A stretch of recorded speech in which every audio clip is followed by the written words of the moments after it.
As the day progressed, so did the fire activity. It changed really quick. The reports of the fire tornado are starting to appear. It had started moving so fast, it took a lot of us by surprise.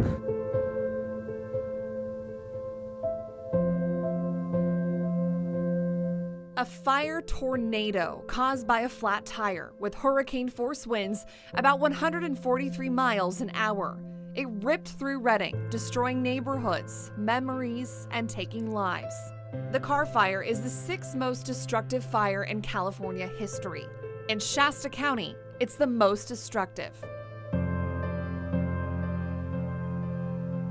In total, 8 people were killed. The night of July 26th will forever be in the memory of this community. 6 people died that night. Melody Bledsoe and her 2 grandchildren, James and Emily. Daniel Bush, a man recovering from heart surgery. Don Smith, a dozer operator. And Jeremy Stoke, a Redding fire inspector. Took everybody off guard.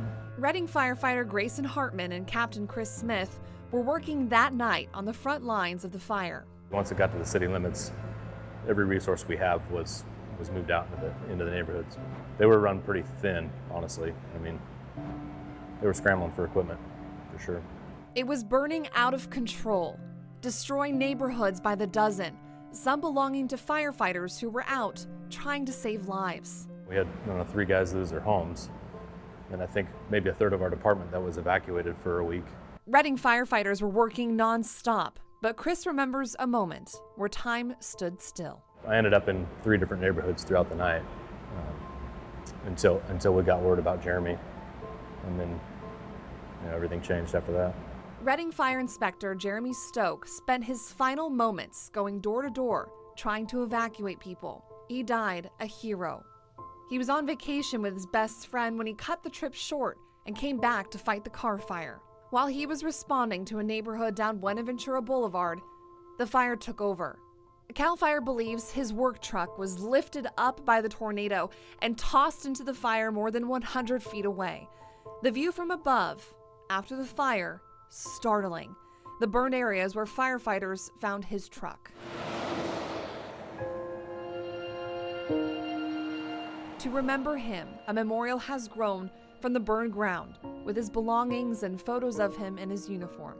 He was my engineer. I was firefighter assigned to Engine 8 with him for 2.5 years, and so it hits hard.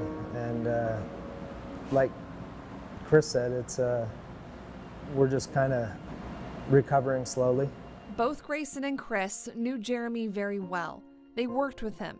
They considered him a brother, a family member, and a hero. We talk about him all the time, and maybe that's just therapy for us, I guess. I don't know.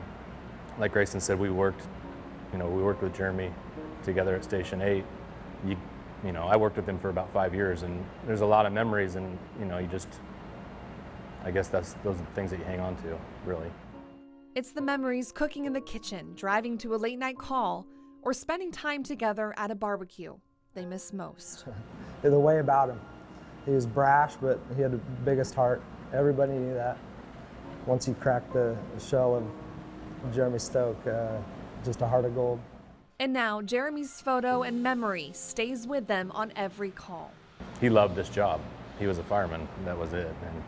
And I think most of us will hold on to that, really. The department and the community said their goodbyes during a moving memorial service in August. Chris and Grayson say they're not done grieving the loss of Jeremy, and they realize they must grieve together, not alone. Honestly, I think we're still recovering. I mean, I don't think it's something that you don't recover from this overnight, obviously. We still have to come to work and do our job. We don't have a choice. We come to work no matter what. Regardless of what happened, we still have to come to work. Some guys took it harder than some. I mean, it wasn't just losing Jeremy, but the impact of the fire, I think, maybe magnified it. And we're going through this with the community too, grieving losses and destruction as well. So that support is reciprocal.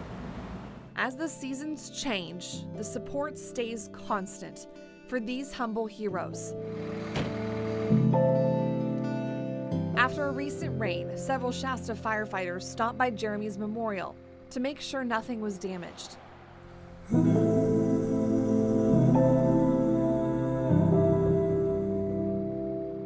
They took a moment to remember Jeremy. They put his cross back into the soaked ground, and they went back to work, just like Jeremy would have done. And he would do the same, you know. He'd have been at work for 2 weeks straight at that time. He was passionate about his job. And the only way I can answer that is to say that we just keep getting up in the morning and coming to work. And maybe someday it won't seem as painful as it was or it has been in the last couple of months. I hope.